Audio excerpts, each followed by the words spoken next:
स्वरूपाला लपणे आणि प्रगटणे हा व्यवहार नाही. ज्यांच्या दृष्टीला लपायचं आणि प्रगट व्हायचा ते आमच्या चिन्मात्र स्वरूपाहून निराळे नाही. म्हणून माझी वैखरी मौनाचे मौन करी पाण्यावरी मखरी रेखली या. म्हणून माझ्या या चिद्ध स्वरूपाशी संबंधित असलेल्या ब्रह्मभावाचं वर्णन करणे मौनाचं आहे.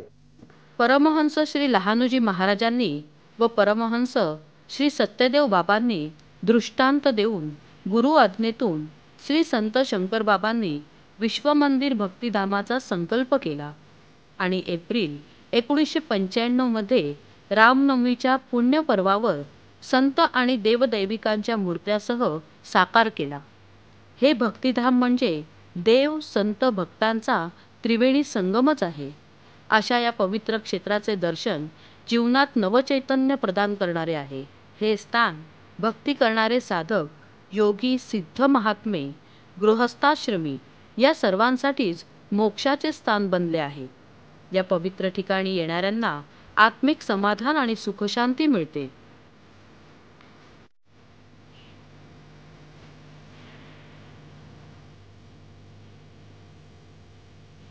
पिंपळखुटा हे आज एक पवित्र तीर्थक्षेत्र बनले आहे.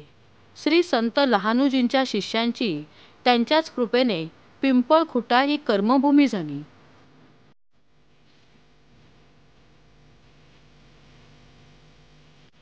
संत काही कुण्या जातीचा, कोणत्या धर्माचा नसतो. त्यांची भूमिका विश्वात्मक असते.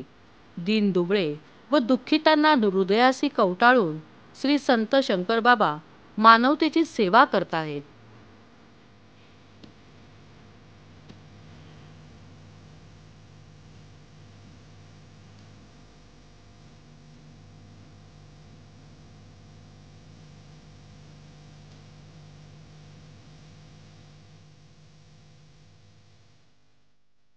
श्री संत शंकर महाराज संस्थान फक्त आध्यात्मिक आणि धार्मिक क्षेत्रात परिपूर्ण तर आहेच, पण अनेक सामाजिक कार्यातही अग्रेसर आहे.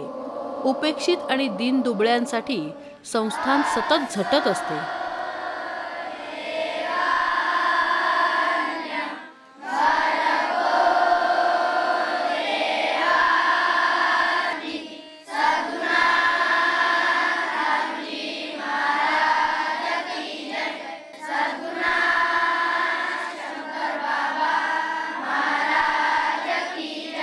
महाराष्ट्र दर्शन